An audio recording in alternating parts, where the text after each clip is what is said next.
এ যেন 2022 বিশ্বকাপের আগের সেই চিত্র।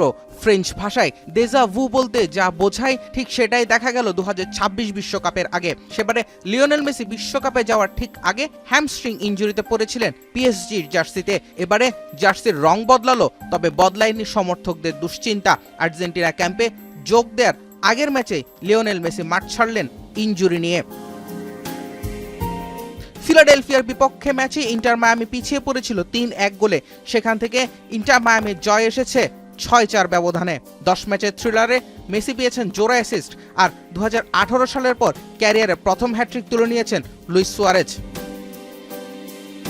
কিন্তু পাদপ্রদীপের সব আলো যেন কেড়ে নিয়েছে মেসির ইনজুরি। ম্যাচের 73 মিনিটে বাম পায়ের হ্যামস্ট্রিং পেশি ধরে বসে পড়তে দেখা যায় মেসিকে।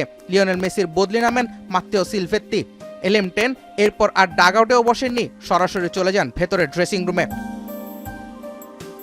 সাধারণত গ্রেড 1 হ্যামস্ট্রিং ইনজুরি পুনর্বাসনে কয়েকদিন থেকে 3 সপ্তাহ পর্যন্ত সময় দরকার। গ্রেড 2 এর ক্ষেত্রে 4 থেকে 8 সপ্তাহ সময় লাগতে পারে।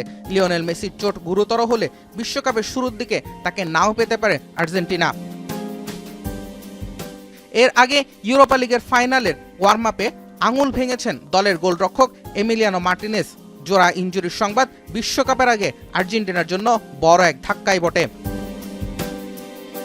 জুবায়ের আহমেদ, এখন।